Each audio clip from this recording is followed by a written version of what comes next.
This is a special presentation of WAAY 31 Sports.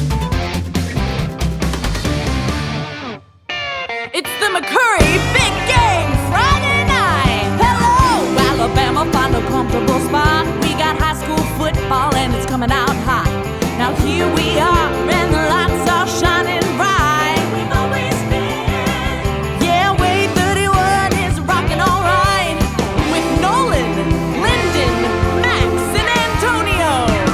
It's the McCurry Van and Car Rental Big Game Friday night. Weeks of preparations, 2-a-days in the hot summer sun, battles throughout the year. It all led to this moment, win or go home. It's the 2021 Alabama High School Football Playoffs. Welcome into Big Game Friday night, everyone. I'm Nolan Knight, joined here by Max Cohan. And Max, it's all come down to tonight. That's right. The playoffs are here and across North Alabama. Some of the best teams in the state faced off. Everyone's quest for a state title began tonight. Yeah, we really did have some awesome matchups, like our Big Game Friday night game of the week, where the undefeated Hartselle Tigers faced off against Gardendale in a 6A showdown. Our Xavier WAAY has more from Morgan County.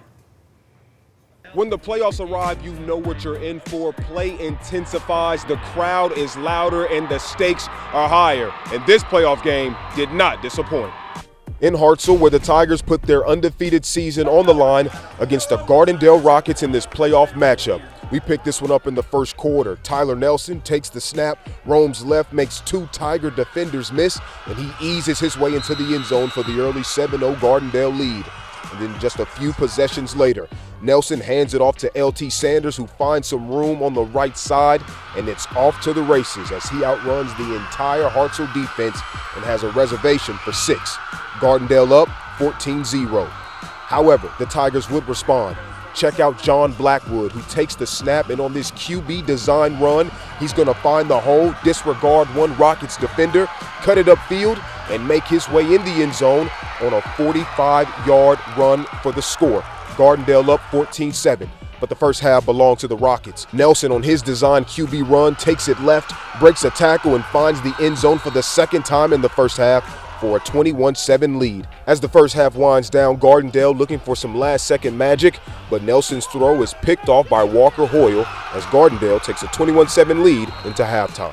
In Hartselle, as the Gardendale Rockets just defeated the Hartselle Tigers 28-35, I'm with head coach Chad Eads. Coach, what worked so well for you all tonight? Well, our run game, that's what we went into the game expecting to do. That's what we're best at, and so we put it on our O-line to in our back, LT Sanders, to go and win the game, and that's what we had to do. And then they were moving the ball all night, and our defense was struggling a little bit, but then made some plays there at the end. We've been improving since the middle of the year, and we'll keep doing that. And then going into somebody else's place again, and we got to win a bunch of games on the road to keep going. I know it's just one, but what does this type of win mean for you all? Well, it's exciting for our kids, our seniors. It's a great class. They've grown up, gone to elementary school together all the way through, and it's a close-knit group, and they win for each other. We're playing for Gardendale, but they win for each other. And that'll do it in Hartselle, as the final score is 35-28 as the Gardendale Rockets defeated the Tigers. For McCurry Big Game Friday night, I'm Xavier WAAY, WAAY 31 Sports. So Gardendale moves on to the next round, but who will they face? That's what our next matchup decides. Yeah, that's right. Homewood, the 3 seed on the road, taking on Arab tonight. The winner gets their shot at the Rockets. We pick up in the first. Homewood with the ball, and Walter Ray will get something going. He finds Jackson Paris at the 10, and he brings it down inside the 5. Then on the next play, Homewood would take an early lead. Walter Ray hands it off to Mondrell Odell. Touchdown Patriots 6-0. And then Arab, they try to get something going. Ed Johnson, pitch out to Hayden O'Reilly. He's down the sideline, and it looks like he's going to get in for a score. But no, they say he stepped out at the 18. But it wouldn't take long for the Knights to find that end zone. Ed Johnson this time finding John Johnson over the middle. He fights his way in for the score. Arab on the board. It was back and forth tonight, but it's the Patriots who take it 42-14. In that same quadrant, Decatur falls in the first round to undefeated Clay Chalkville, while Fort Payne and Briarwood battled for a shot to take on Clay Chalkville in that second round, and it's the Lions who move on with the 35-12 victory. So here's a look at the matchups for next week. Gardendale will meet up against Homewood after the upset, and Clay Chalkville will take on Briarwood. Let's stay with 6A. Muscle Shoals is a 2 seed in the North region. The Trojans at home tonight taking on the 3rd seeded Pinson Valley. So let's pick that one up. Pinson Valley with the ball. Zach Pyron looking to throw. He finds Mike Sharp, and he's got a Pinson Valley first down. Then on the next play, Pyron rolls to his right and dumps it off for Reed, and he brings it down inside the 10. On the same drive, you know it, it's going to be Pyron again. He's going to keep it. But Muscle Shoals' Kamani Goodlow comes up with the sack for the Trojans, but it wouldn't discourage Pinson Valley. Pyron to Amari Thomas for a Pinson Valley score. Muscle Shoals would try to respond. Brooks Berry with the big pickup. This game back and forth all night. In the end, the Trojans drop a close one, 28-21, the final. Some of the best teams in the state were squaring off tonight in the 7A playoffs. Yeah, that's right. Max Hewitt Trustville has only lost to nationally ranked Thompson and Hoover, and they were supposed to be in action at Madison City Stadium tonight against Bob Jones, but a wrench would get thrown into those plans as one set of lights at Madison City Stadium would never turn on, and after hours of waiting, it was decided that the game would be moved over to Milton Frank Stadium in Huntsville, and they just kicked off less than an hour ago, maybe a little over an hour. Right now, it's the Huskies who are leading the Patriots 28-7 at the half. Speaking of those nationally ranked teams, Sparkman and Florence, both with some of the toughest first-round matchups in the country tonight. They both fall in the first round, 49-10 and 56-14, the final in those. Well, last night, the undefeated James Clement Jets, they found themselves taking on Oak Mountain, a team that was 6-4, but 3 of those losses were either to undefeated teams or, as we all know, the nationally ranked Thompson. So I think it's safe to say that they're probably pretty good. And Oak Mountain would jump out to a 21-0 lead in this game, but give credit where it's due. James Clemens scored 20 unanswered points last night thanks to quarterback Gio Lopez and running back Dante Snodgrass. And they would fall on a last-second field goal to Oak Mountain. Their perfect 10-0 season comes to an end after a 38-35 loss at home. So let's move our attention to the 5A playoffs and head to East Limestone. The Indians hosting Center Point tonight, and it was an atmosphere that was everything you could want from a high school playoff game. So let's jump out to Athens, where the Indians trail 27 at the start of the second. Down big, East Limestone decides to go for it on 4th down, and it does not go well. Jake Cochran is slammed down on the scramble, and his helmet pops off as the Eagles take over. Now with ball in hand, they get moving. Troy Bruce Jr. making people move left and right as the Eagles soar downfield. So they have the hot hand, and they stick with it. Bruce again. This time he finds Pater. The Indians add some extra contact, but it doesn't matter. Center Point advances with the 66-36 win. Out in Guntersville, the Wildcats have made the playoffs every year since 2013, looking to advance for the second round for the 3rd straight season. Knotted at 14, Cameron Keenan drops back and hits Jamarcus Jones. He can't spin his way free, but it's enough for a Rams first down. Then Keenan wants to go deep. A swat is going to miss, and Washington hauls this one in to give Ramsey a 7-point lead. But the Rams never took their foot off the gas, shipping scores by ground and air as the Rams hand Guntersville a first-round loss for the first time in 3 seasons. The Rams advance to the next round of the playoffs, 28-20, the final in this one.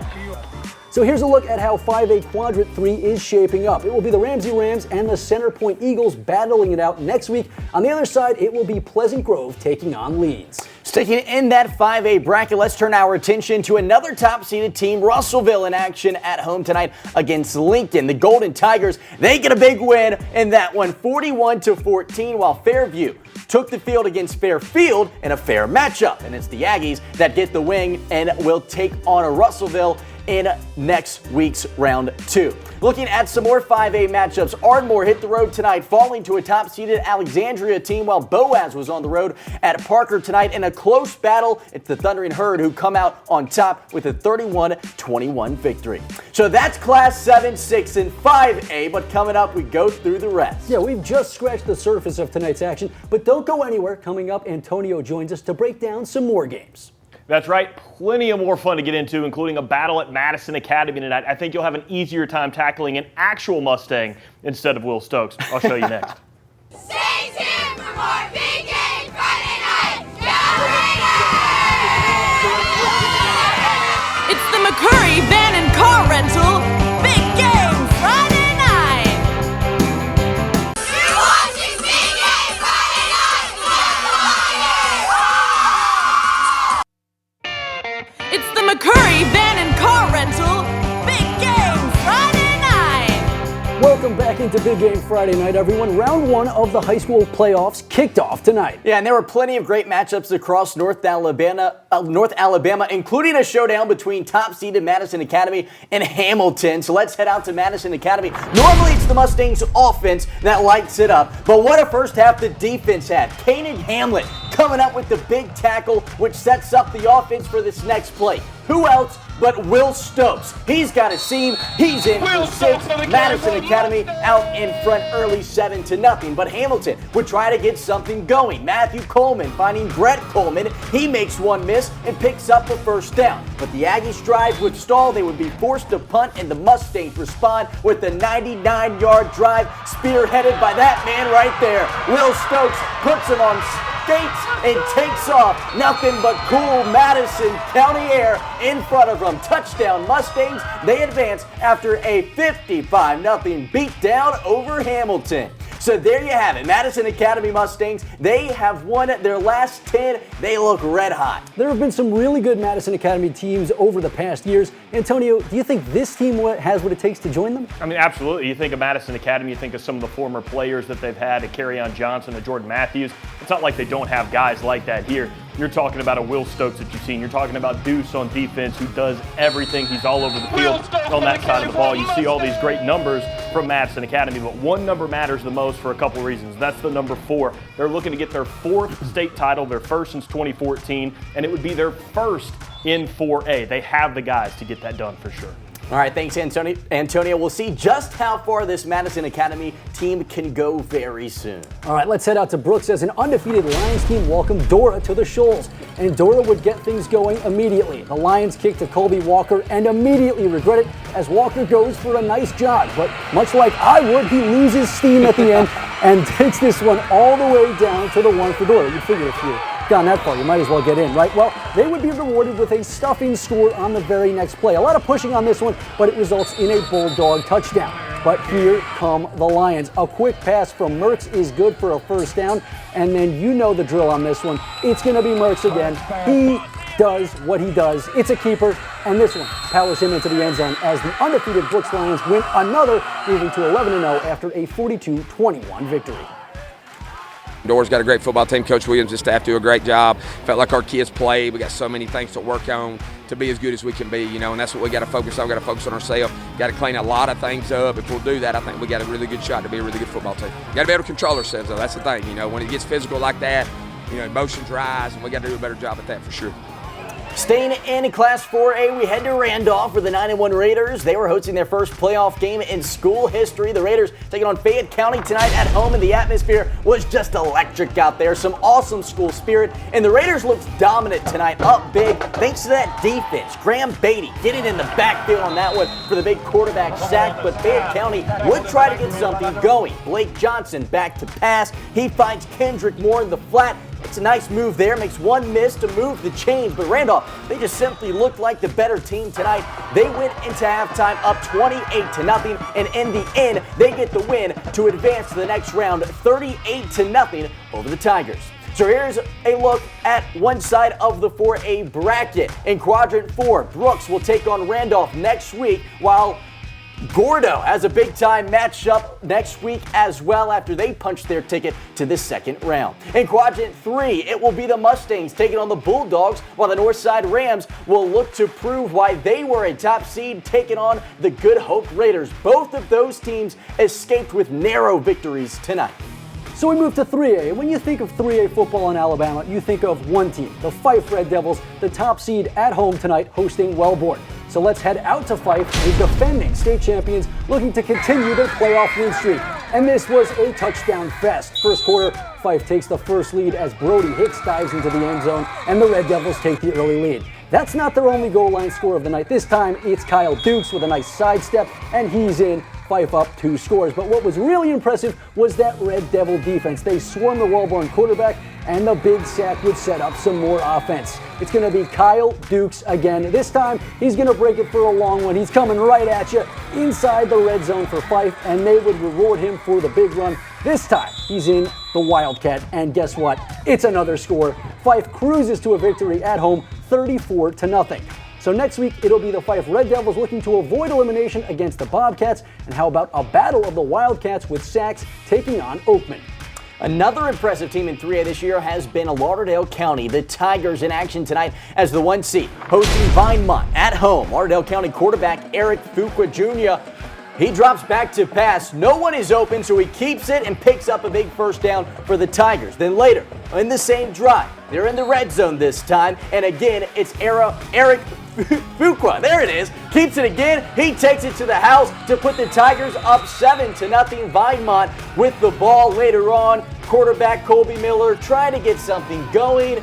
He's going to pick up a couple of yards, but a pack of Tigers there to bring him down. The drive would continue, but in the end, it's Lauderdale County who takes this one 28-6. So next week, it'll be the Tigers taking on the Piedmont Bulldogs in the 3A Quadrant 4 semifinals. The winner of that game will take on the winner of Winfield and Ohatchee. All right, well, that wraps up Class 7 through 3, but stay where you're at because when we return, we talk Class 1 and Class 2 coming up right here on Big Game Friday night. That's right, Nolan. The defending state champs in Mars Hill back in action in the playoffs tonight. You don't want to miss it. Stay tuned for more Big Game Friday night. Let's go, Red! Let's go, Red! It's the McCurry Van and Car Rental Big Game Friday night. You're watching Big Game Friday night on WAAY 31. It's the McCurry Van and Car Rental Big Game Friday night. Welcome back into Big Game Friday night, everyone. Let's turn our attention now down to 2A. The defending state champions in action tonight, hosting Sand Rock in their first playoff game of the year. Marcel Panthers have a lot to cheer about. They're up 13-0, but the Wildcats are going for it right here. Logan Sider on that catch. It's good enough for a first down, but then they try to go to the end zone, and it's intercepted by Damian Thompson. He shakes and bakes his way into the end zone, but guess what? Flags are going to call it back. The interception stands, though, so Mars Hill ball. Griffin Hansen hands it off to Jay Dobbs, and boy, is he fast. Look at that fancy footwork juking the Wildcats defense for a big gain. And then on the same drive, it's another Hansen handoff, and Damian Thompson glides into the end zone for a Mars Hill touchdown. In the end, the Panthers walk away with a dominant 48-13 win. Out at 10 are the Rattlers looking for the first playoff win since 2016. They host Lamar County. And just seconds into the game, Tanner is rolling. Alex Guster, the defense buster, at it again, taking the direct snap directly into the end zone for a Rattler touchdown. TD, it can stand for two things, touchdown or technical difficulties. Both apply on this play as Mason Colburn goes in untouched, and the Trojans even the score at 7. Tanner would put together another nice drive, but run into trouble when Carl Parham tries to run away from a defender, fumbling in the process. Lamar County would recover, but lose this one 35-27. Here's a look at our other 2A schools that were in action tonight. Hatton hit the road to take on top-seeded Spring Garden, falling 35-6, while Eider was on the road taking on Aliceville, falling 46-6. So that's how 2A Quadrant 4 looks. What about Quadrant 3? It will be Sullivan taking on Southeastern after both pulled off upsets tonight, and it'll be Midfield taking on Cleveland in the other matchup. All right, well, let's wrap up things now, but single A. Not normally a big class for us here in North Alabama, but we had a couple of teams hosting home games tonight. R.A. Hubbard hosted Meek tonight, hoping to extend their season, but the Tigers would crush the Chiefs' hope of going to the second round. They fall 52-20. While at Decatur Heritage tonight, the top-seeded Eagles, they were hoping to build on a 7-game winning streak against Marion County, and they do just that with a 48-28 win. While at Valleyhead, the Tigers, they were hosting Raglan, but the Purple Devils would pick up the road win 28-14. All right, well, it's already time for us to use our third and final timeout. But don't go anywhere. Coming up, we'll leave you with our big game Friday night top lights. Stay tuned for more Big Game Friday night on WAAY 31. It's the McCurry Van and Car Rental Big Game Friday night. You're watching Big Game Friday night. It's the McCurry Van and Car Rental Big Game Friday night. All right, welcome back into Big Game Friday night, everyone. Now, well, we got one more game that we want to show you. Let's give you a quick update on that Bob Jones game. The Patriots trail 35-14 in the fourth quarter. looks like that one might be a little tough to overcome. Yeah, it's tough, especially with having to move the game as well. Well, thanks for joining us, not only tonight, but all season. It's been an incredible night of high school football across North Alabama, but the fun is just getting started. Next week, of course, the playoffs continue. Mike Nolan said a big thank you to everyone that's tuned in tonight and throughout the season. And of course, a big shout out to our radio sponsors for helping make this show possible. So for all of our shooters, all of our producers, our editors, and everyone back in production, thanks for tuning in tonight. We'll see you guys here on WAAY 31 next week as well. And a big thank you to Antonio for giving us your time tonight and all season as well. It's a shame, man. I was just starting to tolerate the both of you. No, I'm just kidding. It has been an honor. Thank you so much. All right, well, that'll wrap it up for Big Game Friday night. We'll leave you the same way we always do with our Big Game Friday night Top Lights.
You've been watching a special presentation of WAAY 31 Sports.